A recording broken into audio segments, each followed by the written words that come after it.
Shalom, puji nama Tuhan, saudara yang dikasihi Tuhan. Dengan suasana yang begitu sangat asri dan rimbun, saya ingin menyampaikan firman Tuhan kepada saudara-saudara. Biarlah kita sungguh diberkati melalui kebenaran firman Tuhan. Firman Tuhan yang ingin saya sampaikan kepada saudara dari kitab Wahyu, pasal yang kedua, ayat 1 sampai dengan ayat yang demikian firman Tuhan. Aku tahu segala pekerjaanmu, baik jerih payahmu maupun ketekunanmu.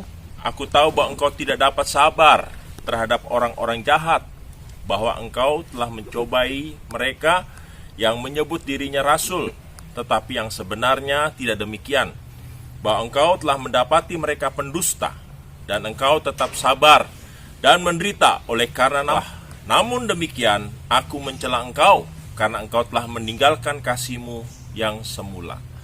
Saudara-saudara yang dikasihi Tuhan, ini merupakan salah satu surat yang ditulis oleh Rasul Yohanes di akhir hidup pelayanannya. Ketika Yohanes ada di Pulau Patmos, di daerah Yunani, saudara-saudara. Ada 7 jemaat yang menerima surat daripada Rasul Yohanes di Pulau Patmos. Dan yang kita baca di sini adalah surat kepada jemaat di Efesus. Kenapa jemaat Efesus terlebih dahulu mendapat surat yang ditulis oleh Rasul Yohanes? Kemungkinan besar, ya, menurut para penafsir, bahwa Efesus itu letaknya paling dekat dari Pulau Patmos. Sama seperti saya yang ada sekarang di tempat ini, saya ada di Pulau Bintang, dan Pulau Bintang ini dekat sekali dengan Pantai Marina di Ancol. Kita naik perahu boat kira-kira 1 jam 15 menit. Kira-kira demikian. Patmos dengan Efesus itu sangat dekat, sehingga Efesus mendapat lebih dahulu surat yang dikirim oleh Rasul Yohanes. Apa isi suratnya? Saudara, isi surat daripada Yohanes kepada jemaat Efesus itu isinya sebenarnya bernada positif dibanding dengan 6 jemaat yang lain. Ya, dikatakan saudara di dalam ayat yang kedua, aku tahu segala pekerjaanmu, baik jerih payahmu maupun ketekunanmu. Ya, aku tahu, ya, bahwa engkau tidak sabar terhadap orang jahat, bahwa engkau telah mencobai mereka menyebut dirinya rasul, tetapi sebenarnya tidak demikian. Dan engkau sabar menderita karena namaku. Ayat yang kedua sampai dengan ayat yang ketiga berisi pujian, saudara-saudara, yang dikatakan Yohanes kepada jemaat Efesus bahwa mereka menjadi jemaat yang teladan, baik dari segi kerajinan maupun mereka tahan menderita. Tetapi ayat yang keempat itu tidak enak, saudara-saudara. Dikatakan demikian, namun demikian aku mencela engkau, ya, karena engkau telah meninggalkan kasih-Mu yang semula. Ada apa sebenarnya, saudara-saudara? Apa yang dimaksud bahwa mereka telah meninggalkan kasih yang semula? Banyak orang mengatakan bahwa yang dimaksud dengan kasih yang semula di sini yaitu bahwa mereka aktif di dalam pelayanan, mereka aktif di dalam pekerjaan Tuhan, mereka benar-benar ada di dalam semangat untuk melayani Tuhan dan berkorban bagi Tuhan, tetapi mereka kehilangan esensi kehidupan yang paling penting, yaitu hilangnya persekutuan yang erat dan intim dengan Tuhan. Sehingga mereka sibuk, mereka bekerja keras, tetapi mereka tidak punya hubungan, relasi dengan Tuhan secara intim. Itu yang dikecam oleh Rasul Yohanes. Sehingga pelayanan mereka, kesibukan mereka, itu kesibukan kedagingan saja.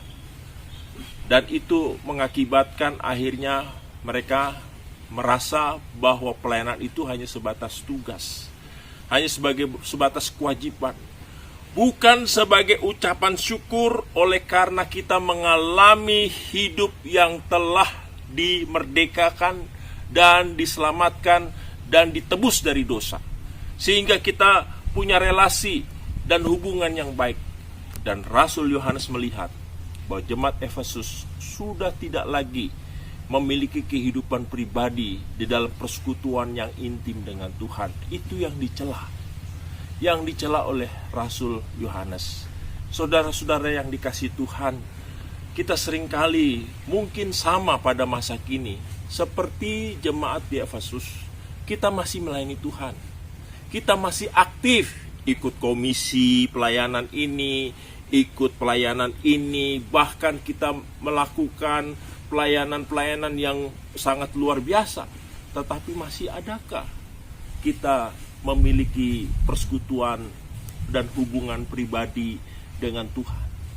Saya mengutip ucapan daripada seorang hamba Tuhan yang luar biasa dipakai Tuhan di abad ini, yaitu Billy Graham. Siapa yang tidak kenal Billy Graham? Dia seorang hamba Tuhan yang sangat luar biasa karena diberi kesempatan untuk mendoakan bagi pelantikan 4 presiden Amerika. Waktu dia ditanya oleh seseorang, Billy Graham, andai kata Tuhan memberikan engkau kesempatan hidup untuk sekali lagi mengulang kehidupanmu, apa yang engkau inginkan? Orang berpikir tentunya Billy Graham ingin supaya menjangkau jiwa-jiwa yang terhilang lebih lagi banyak, ya, karena waktu dia hidup dia menjangkau jutaan orang-orang di dalam khotbah-khotbah kebangunan rohani. Mungkin kita bertanya, dia akan mengembangkan pelayanan misi PI. Apa yang dikatakan Billy Graham? Ini yang mengejutkan. Dia katakan demikian, kalau andai kata saya diberi kesempatan hidup, mengulang hidup saya lagi, saya akan tetap ingin supaya kehidupan pribadi saya tiap hari senantiasa dapat bersekutu secara intim dan mendalam dengan Tuhan.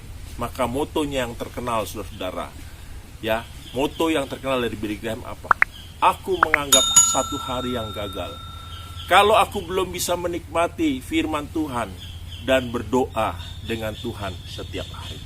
Luar biasa, saudara yang dikasihi Tuhan.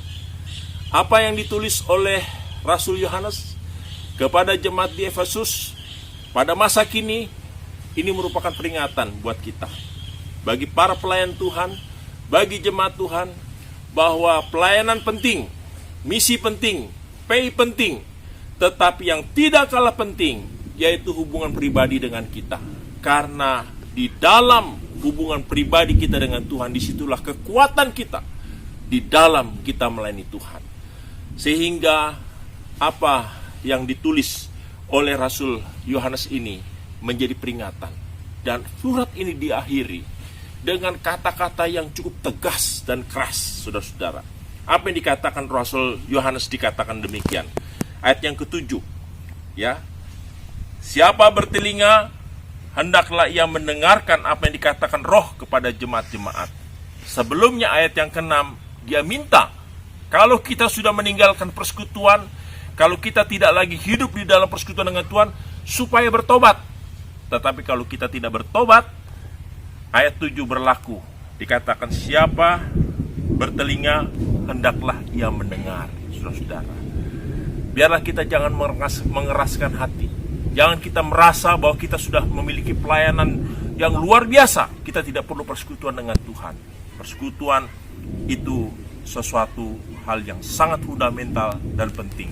Kalau kita sudah meninggalkan itu dari hidup kita, Yohanes minta supaya kita bertobat. Kita kembali untuk menjalin hubungan pribadi dengan Tuhan.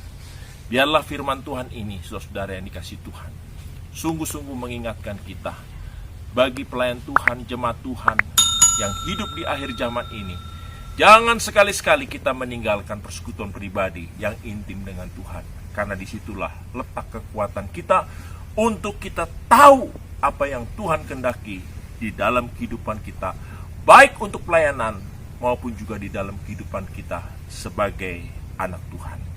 Kiranya Tuhan memberkati kita melalui kebenaran firman Tuhan yang luar biasa ini, dari penglihatan Rasul Yohanes di Pulau Patmos kepada jemaat di Efesus. Tuhan memberkati kita semua. Terpujilah nama Tuhan. Amin.